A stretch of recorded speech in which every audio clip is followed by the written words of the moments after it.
India live के दर्शकों नमस्कार। दर्शकों मैं सुनील मान। दर्शकों हम पेटवाड़ गांव की धरा पे हैं और जेजीपी के युवा अध्यक्ष दिग्विजय चौटाला जी हमारे साथ हैं। करेंगे आज इनसे खास बातचीत। दिग्विजय जी, पेटवाड़ की धरती पे हो, बड़ा लगाव है हुआ आपको पेटवाड़ की धरती से। अभी 6 महीने पहले आए थे और एक बार फिर आप पेटवाड़ की धरती पे हो, क्या पर्पज़ है?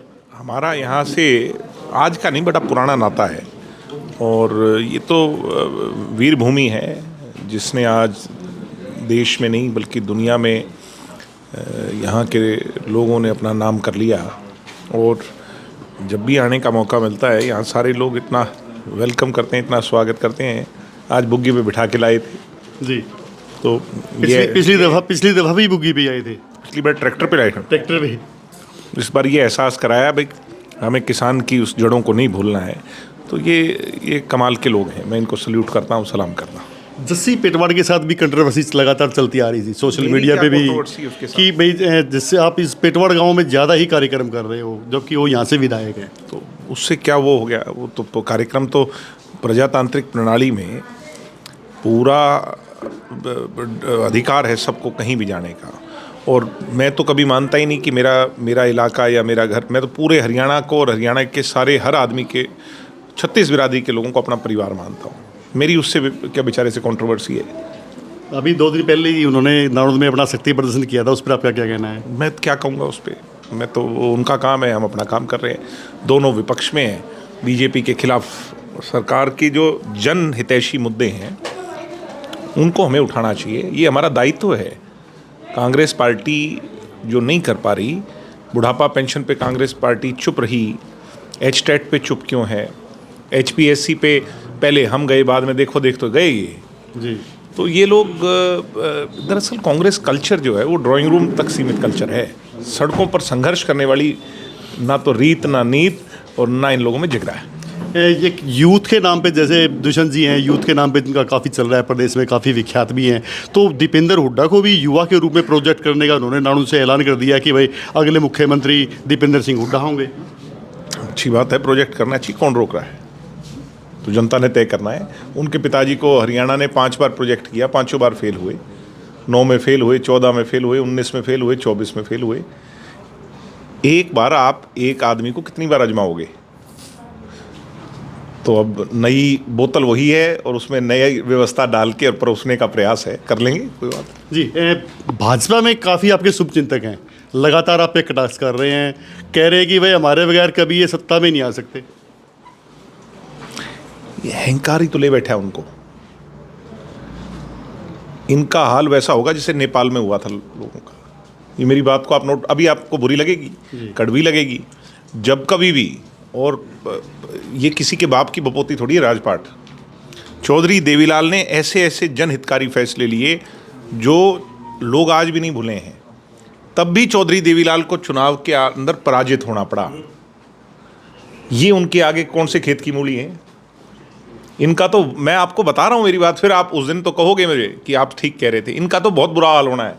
इन लोगों ने जो लोगों को प्रताड़ित किया है, दुखी किया है, ये जो कानून लेके आ रहे हैं, ये हमें विभाजनकारी कानून जो हैं ये बर्बाद कर देंगे हरियाणा को, प्रदेश को। ये जो कानून लाए हैं यूजीसी वाला, जो जिस पर जस्टिस सूर्यकांत जी ने रोक लगा दी, अगर ये कानून आ जाता जी तो मारे जाते हमारे जो यूथ हैं, वो एक दूसरे को जो है ना यूनिवर्सिटी और कॉलेज में मारते जान से। ये तो ऐसा कानून ले आए थे। रैली में जस्सी पेटवाड़ ने कहा कि भाई जजपा और इनेलो बीजेपी की बी टीम नहीं बल्कि बोला आंख और कान है। तो ये क्यों नहीं बताया रीढ़ की हड्डी कौन है? ये बता दें। यानी कि आप का इशारा की कांग्रेस आत्मा कौन है जिसकी वजह से ये तीसरी बार राज कर रहे हैं? जी। आखिर काम तो हमें बता दिया, उसका ये भी बता देना रीढ़ की हड्डी कौन है। जी, जो बुजुर्गों की पेंशन आज के दिन बड़ा मुद्दा है। बुजुर्गों की पेंशन जो देवीलाल जी ने स्टार्ट करी थी और आज उसको काटने का काम कर रही है जी बीजेपी। तो इस पर कितनी लंबी लड़ाई लड़ने के आप मादा रखती जी? हम तो हर रोज़ ही सड़क पे हैं जिसकी लड़ाई लड़ रहे हैं और हमारी वजह से सरकार को आज पीछे भी हटना पड़ा। अभी भी 1 महीने की इनने बीच में दी नहीं। मैं कह रहा हूँ मुख्यमंत्री जी, हमें मजबूर मत करो। ये बुजुर्ग अपना गोड्डा डोगा ठा लेंगे ना तो फिर नायब सिंह सैनी जी जगह नहीं मिलेगी हरियाणा में। ये तो बहुत, हरियाणा के लोग तो बहुत मजबूत लोग हैं। पिछली दफ़ा मोदी को, इनके आका को झुका दिया था ये तो चीज़ ही क्या है। जी, पिछली दफ़ा जब आप पेटवाड़ में आए थे, एक लाइब्रेरी का आपने आश्वासन दिया था कि भाई गांव में युवाओं को पढ़ने के लिए एक लाइब्रेरी देंगे, और उस पर जस्सी पेटवाड़ ने एक टास्क भी किया कि भाई कभी आए ना दोबारा, तो पूछना वाला होने वाला कुछ नहीं है।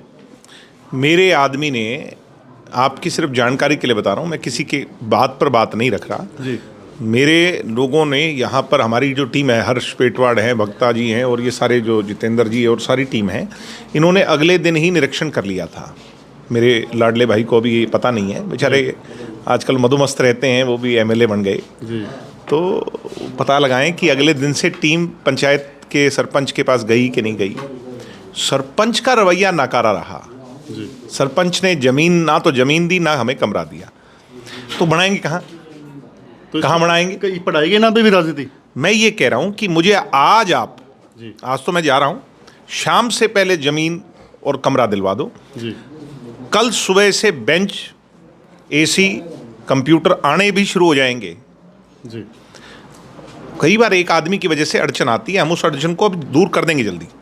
मैं बात करूँगा खुद सरपंच साहब से, मैं भी बात करूँगा, नंबर लूँगा आज मैं जी। कि भाई क्या दिक्कत है। हाँ, पढ़ाई की ये तो अच्छी चीज़ है पढ़ाई की। इससे कोई पढ़ेगा, जब जस्टिस सूर्यकांत जैसे महान शख्सियत यहाँ जन्म ले सकती है, तो आप क्यों नहीं इसको और आगे बढ़ना देखना चाहते? मेरा फायदा नहीं होना इससे, आपका, मेरा तो नाम भी ना लिखियो, जी, हम तो बाबा साहब के नाम पे बना देंगे। करो तो शरीफ कोशिश। जी, जो रैली आपने हांसी में डॉक्टर अजीत सिंह चौटाला जी के जन्मदिन पे रखी है, इसका क्या मकसद है कि भाई हांसी में ही ये रैली हो? हांसी के नए जिले बनने के बाद पार्टी को अपनी ताकत आजमाने का भी, और ये उनकी कर्म सतली भी तो रही है ना डॉक्टर साहब जी। की। यहाँ से अनेकों चुनाव लड़े, पहले हांसी से तो जो भिवानी का हिस्सा था वो सांसद भी बने हैं। जी, दुष्यंत जी भी यहाँ से रहे हैं हमारी पिछली बार, और जब 90 सीटों में हम सारी सीट हार गए थे लोकसभा के चुनाव में, तो एक ही हमारा सेक्शन ये जीते थे, नारनौंदी। जी, तो यहाँ से बहुत लगाव है हमारा। युवाओं को क्या संदेश है जी, और रैली के लिए क्या संदेश है? रैली के लिए ये संदेश है कि हम आज इस व्यवस्था के खिलाफ टकराने के लिए हमें सिरों की गिनती करवानी पड़ेगी, और उसको करवाने का सुनहरा अवसर आया है। उस दिन इतनी भीड़ होनी चाहिए, हम इतनी मेहनत करें, सब लोगों को निमंत्रण दें, और आप सब लोग जो मेरे को सुन रहे हैं ज़रूर पधारें। हम बीजेपी के सामने मजबूत ताकत बन करके उभरें, और भविष्य में बीजेपी की सरकार को चलता करने के लिए हमें आज से ही लड़ाई लड़नी पड़ेगी। ये बीजेपी वाले इतने गहरे हैं, इनसे आज लड़ेंगे तब जाके काम चलेगा। जी, ये थे दिग्विजय चौटाला जी का है कि बीजेपी से इनकी लड़ाई रहेगी, और रैली में पहुंचने के लिए इन्होंने लोगों को न्योता दिया है कि ज़्यादा से ज़्यादा संख्या में भारी भीड़ में रैली में पहुंचकर अपने वक्ताओं के विचार सुने। कैमरामैन संजय सैनी के साथ सुनील मान, न्यू इंडिया लाइव।